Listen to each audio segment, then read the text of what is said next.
This is Machukanyarieko TV talk show, where we analyze politics and governance issues.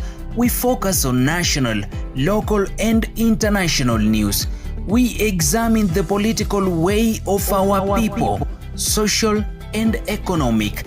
Nyarieko TV talk show, the house of ideas. Good morning, ladies and gentlemen. Welcome back to Machukanyarieko TV talk show, the house of ideas. And today we want us to focus on one, Ndindi Nyoro, who has been in the budgetary committee for some time. But in this case, I'm going to focus on what he did say in Parliament on the basic definitions or concepts of a country, republic, nation, and if possible, nation states. And what did he mean exactly? In your own opinion, what do you think that motivated Ndindi Nyoro to ask the people at the topmost level of government, including or starting with William Ruto, to understand those basic concepts? I'm going to analyze those concepts, one or two, so that you will be able to understand why Ndindi Nyoro is focusing on this. But before we proceed, if you are watching this channel for the first time, kindly subscribe so that whenever we produce another video, YouTube will automatically notify you. And to our less than subscribers, thank you for your continued support. And back to our main discussion.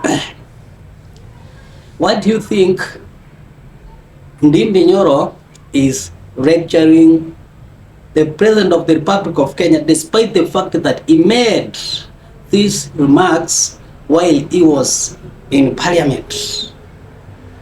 First and foremost, those terms that he used, the country, the nation, the republic, and the state, sometimes one may not be able to differentiate between those terms, and in most cases these terms can be used interchangeably, but these terms have got different meanings.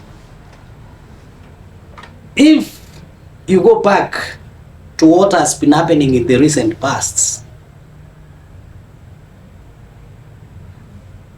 you will be able to see that resource distribution has not been taking place in an equal manner. Positions, political positions, infrastructure, and many other things have been distributed probably in a biased manner to the state. And this comes to what I wanted to answer. When Ndindi Nyoro talks of a country and defines it as that area which encompasses the entire area where the people of Kenya live, that is the boundaries, the external boundaries that confines each and every person into a given place. And in this case, he says that these people cannot be identified by the language they speak, but they can be identified by the culture. These people who live in that country with that external landmarks, beacons, those territorial beacons. These people should not be identified by the language, by religion, by anything else but culture. Meaning that we as Kenyans, we have our own culture. We have our own culture which has been overlooked, and instead people are focusing on what language you speak. And if I go back home, I can literally translate it to what mouth you speak, the language that you speak. If you see the definition of a nation, the definition of a nation is simply a group of people who speak same language and come from a given geographical background and they share similar culture. And that's why sometimes you could hear people like Professor Mwansi talk of nations, the Kikuyu nation, the Kipsigis nation, the Nandi nation, the Kisii nation, the Ruo nation. So nations, these are people who speak same language, same culture, and probably, or in most cases, come from a background that is the same, or the physical background where they are located. When we talk of a state, with a state, allow me to use this simple definition of Montevideo 1933, who talks of a state, or who identifies the characteristics of a state. For example, he says that it has got to have defined territorial boundaries. It has got to have permanent populations. It has got to be recognized at the international arena. That is Montevideo 1933. And here is whereby the sole role, or the main role of a state, is to protect its territorial boundaries. But are we protecting our territorial boundaries? Not just by going or sending our troops elsewhere or what. Are we protecting our territorial boundaries? Do we really understand these terms? And that's why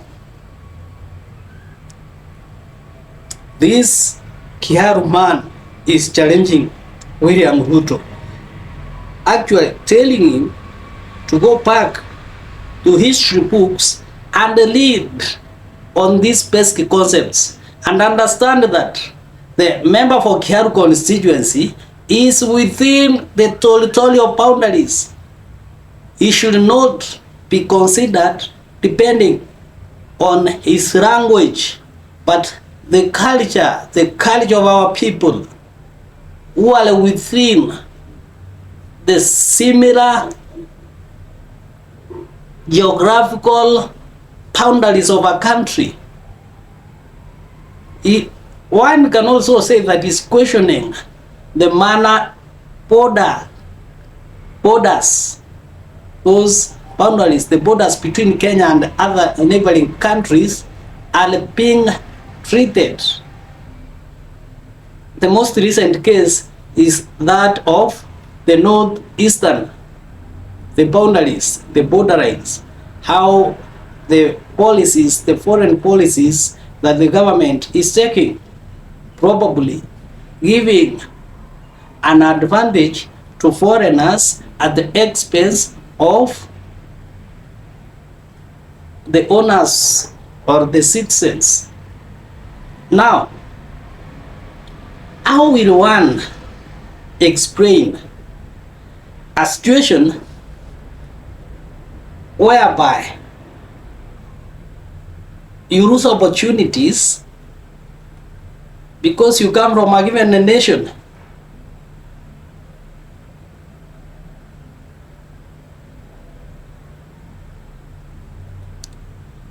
In this video, I'm going to argue that Ndindi Nyoro is telling the top people to go back to class and be able to differentiate those terms, so that if in any case their background is different and your background, your academic background informs how you govern people, then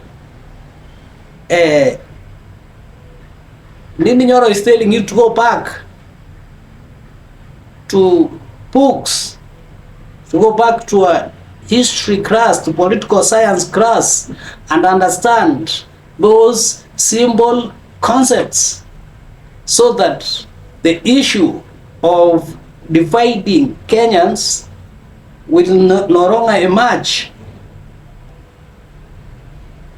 Kenya should be united by our culture, including the Swahili that we all speak, and if possible the ugali that we all eat.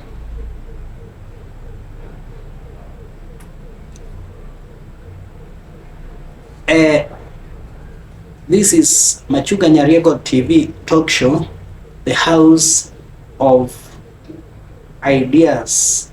Please, you can continue giving your comments to our commentary section. As well, like our videos, watch, share, and most importantly, subscribe. Thank you so much.